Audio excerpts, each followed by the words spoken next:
साधना मार्गात असलेल्या प्रत्येकालाच साधना काळात उत्पन्न होणाऱ्या अडीअडचणी, विघ्न, अडथळे, अनपेक्षित घटना यांचा अनुभव आलेला असतो.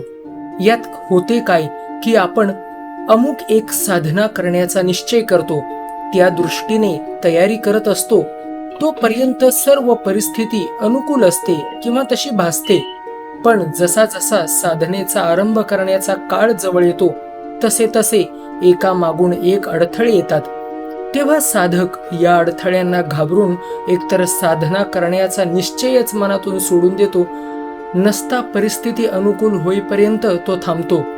येणारे अडथळे वेगवेगळ्या प्रकारचे असतात, जसे की अवेळी घरातील महिलांना मासिक धर्म येणे, सुतक किंवा सोयर लागणे, अचानक तातडीच्या कामानिमित्त बाहेरगावी जाणे, तब्येतीच्या तक्रारी सुरू होणे. हे सर्व अडथळे सामान्य वर्गात मोडतात.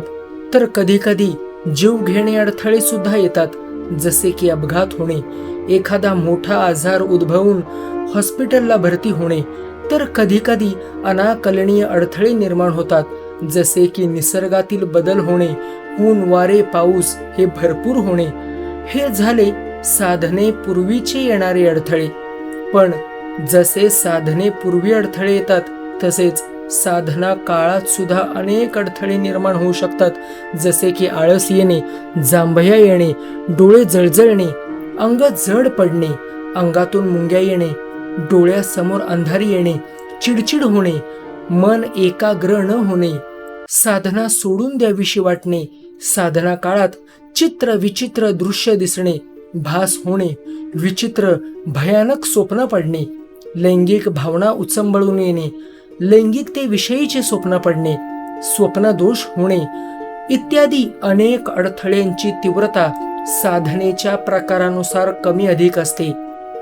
आतापर्यंत मी तुम्हाला साधना काळात येणाऱ्या विघ्न किंवा अडचणी याबद्दल सांगितलं, पण आता हे अडथळे काय येतात याबद्दल सांगतो. तेव्हा शांत चित्ताने हे ऐकून घ्या. साधना काळात येणारे अडथळे दोन प्रकारचे असतात. एक म्हणजे साधकातील नकारात्मक ऊर्जेमुळे येणारे अडथळे, आणि दुसरे म्हणजे आपण करत असलेल्या साधनेतील शक्तींकडून निर्माण केलेले अडथळे.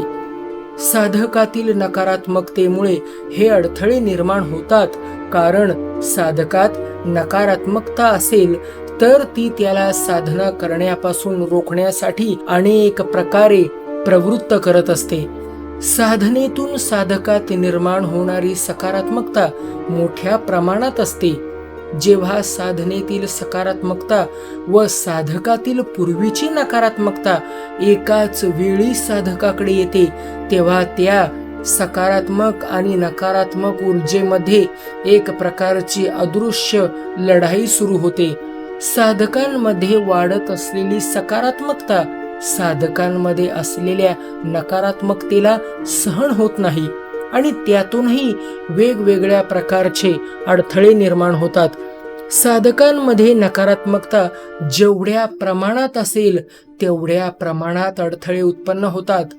नकारात्मकता तेथून येणारी विघ्ने ही कधी कधी जीव घेणे देखील ठरू शकतात. अशा कुठल्याही प्रकारची नकारात्मकता असणाऱ्यांनी अगोदर आपली नकारात्मकता दूर करूनच साधनेच्या मार्गाकडे यावे. दुसऱ्या प्रकारची विघ्न म्हणजे ज्या शक्तीची साधना करणार आहोत त्या शक्तीकडून उत्पन्न होणारे अडथळे. आता तुम्हाला प्रश्न पडला असेल की आपण ज्या शक्तीची साधना उपासना करणार ती शक्ती आपल्या मार्गात अडथळे कसे उत्पन्न करेल. पण हे खरे आहे, आपण ज्या शक्तीची उपासना करणार आहात, ज्या शक्तीची साधना करणार आहात, ती शक्ती सुद्धा आपल्या साधनेत विघ्न निर्माण करून आपल्याला साधनेपासून परावर्तित करत असते. कारण ती शक्ती एकतर त्या साधकाची परीक्षा घेत असते, आणि दुसरे म्हणजे कोणत्याही शक्तीला आपण त्यांची उपासना करून त्यांच्यावर टाकलेला भार किंवा ओझे नकोसे वाटते. कारण आपण कुठल्याही अपेक्षेने साधना करत असतो. जेवढी खडतर साधना आपण करू तेवढे आपल्याला फळ प्राप्त होते.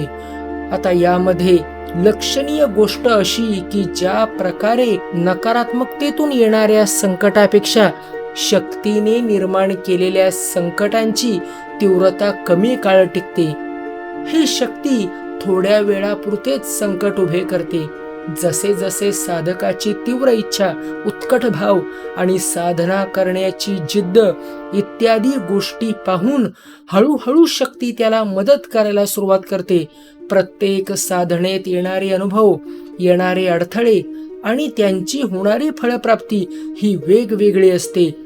साधना सफल होण्यामध्ये साधकाची मेहनत, त्याच्या गुरुचे पाठबळ, त्याच्या कुलदेवतेची, इष्टदेवतेची शक्ती त्याच्या पाठीशी असणे अत्यंत गरजेचे असते. कोणतीही साधना ही तुम्ही तुमच्या गुरु आज्ञेशिवाय कधीही करू नका.